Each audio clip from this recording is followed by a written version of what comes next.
이 영상은 국립세종수목원에서 제작한 온라인 교육 프로그램으로 시각장애인을 위한 수어를 포함하고 있습니다.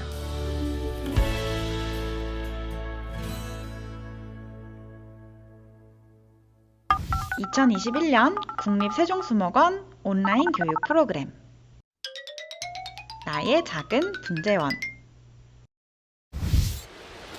안녕하세요.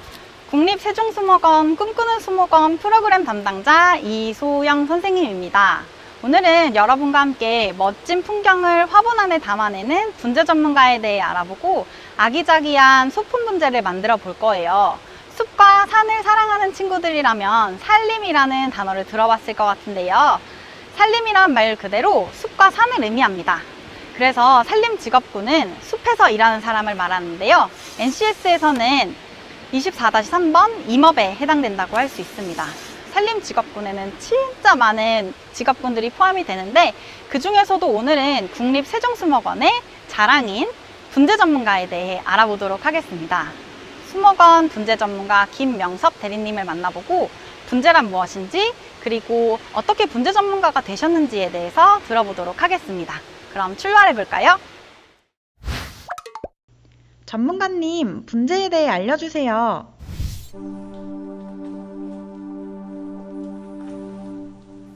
분재 전문가님이 분재를 관리하고 계시네요.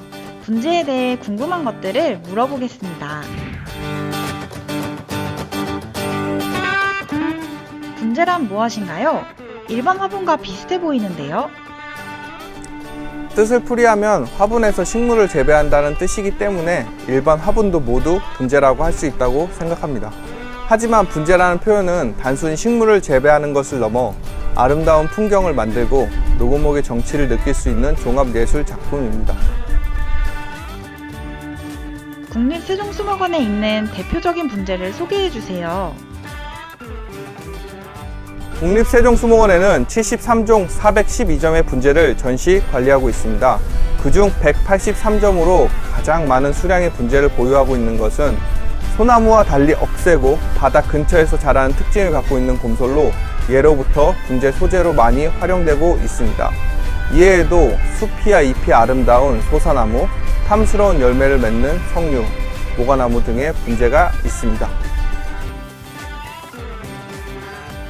분재를 감상하는 방법이 있을까요? 분재를 감상할 때는 먼저 나무의 전체적인 형태를 감상하고 줄기의 모양과 가지의 배를 보며 뿌리에 뻗어 있는 모양, 잎의 질감, 그리고 화분과의 조화를 관찰하며 더욱더 분재의 매력을 세세하게 감상할 수 있습니다.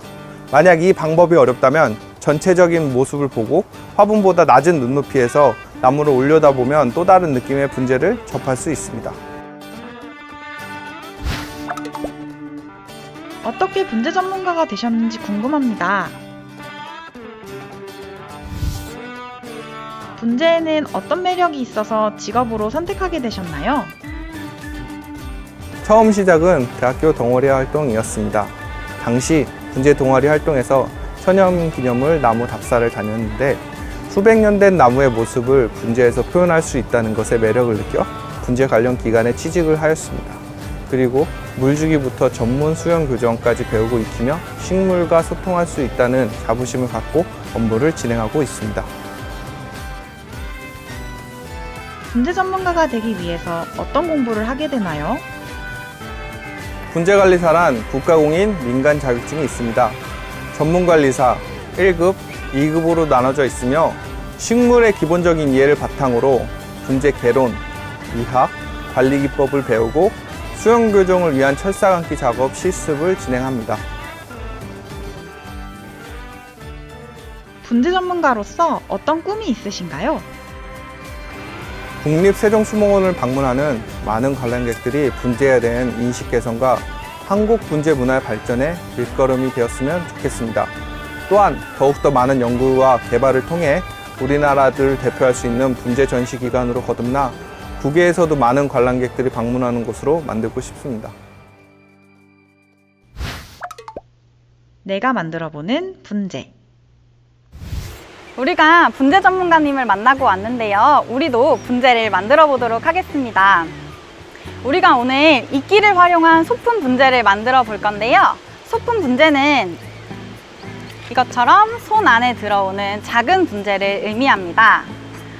우리가 오늘 메인으로 사용할 이끼를 조금 더 관찰해보고 가겠습니다. 이끼도 식물이기 때문에 다른 식물들과 마찬가지로 광합성을 해서 스스로 에너지를 얻습니다. 다른 식물과 다른 점은 무엇이냐면 보통의 식물들이 뿌리에서 물을 흡수한다면 이끼의 뿌리는 그런 역할을 하지 못합니다. 그래서 땅에 붙어 있는, 지지하는 역할만을 하고요. 그럼 이끼는 어떻게 물을 흡수하는 걸까요? 여기 위에 보시면 초록색 부분인 잎과 줄기를 통해서 물을 흡수하게 됩니다. 그래서 나중에 물을 주실 때 이끼는 이 잎이 젖을 수 있도록 물을 주시는 것이 가장 중요합니다. 소품 분재를 만들 때 필요한 준비물은요, 화분, 난석, 상토, 목화석, 이끼, 그리고 여러 가지 자갈들이 필요합니다. 먼저 화분을 골라줘야 되는데요. 이렇게 꽃집에서 파는 것과 같은 화분을 가지고 오셔도 되고, 집에 있는 생활용품을 가지고 화분으로 만들어 볼 수도 있어요. 저는 뚜껑이 깨져서 못 쓰는 옹기, 그리고 집에 있는 나무 상자를 가지고 와봤습니다. 이제 본격적으로 만들어 볼 건데요. 화분에 난석이라고 하는 돌멩이를 채워줍니다. 화분에 50% 정도 채워줄 거예요. 난석은 가루가 많이 날리기 때문에 조심히 넣어주세요.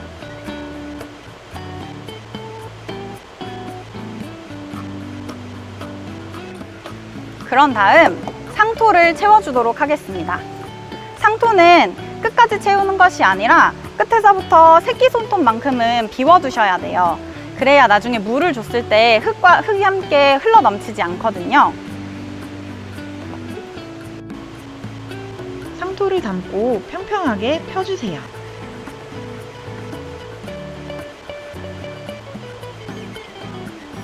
자, 그럼 우리 분재에서 큰 바위 역할을 할 목화석을 배치해 보도록 하겠습니다. 목화석은 여러 개를 이렇게 세울지 눕힐지 혹은 이걸 모아 심을지 나눠 심을지 이런 것들을 한번 배치해 보면서 결정해 주면 됩니다. 그 다음 이끼를 배치해 볼 건데요. 이끼는 이 분재에서 숲의 역할을 하게 됩니다. 이끼는 이렇게 손으로 뜯어서 올려놔 주시면 되고요. 나중에 이 이끼가 자라게 되면 이제 흙과 활착이 되어서 움직이지 않게 됩니다. 이렇게 하면 큰 바위와 숲이 우거진 풍경이 되겠죠. 그런 다음 마지막으로 예쁜 자갈들을 올려서 막 꾸며주도록 하겠습니다. 저는 여기 고운 모래로 모래사장을 표현하고, 표현할 때는 손으로 모래를 올려도 되지만 이렇게 작은 수저를 이용해 보세요. 고운 모래를 사용할 때는 수저를 이용하면 좀 더 쉽게 표현할 수 있습니다.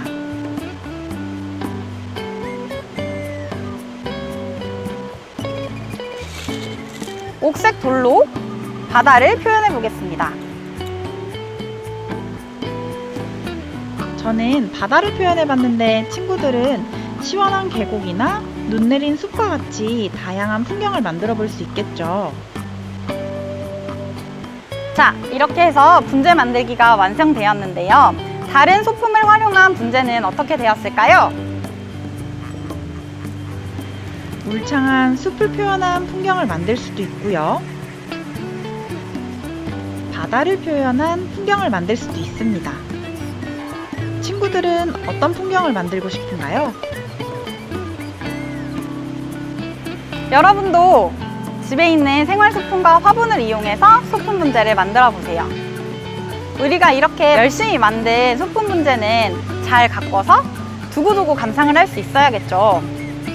소품 분재에 물을 주는 방법은 다른 일반 식물들과 마찬가지로 물조리개로 물을 이렇게 부어주셔도 되지만 이렇게 분무기를 활용해서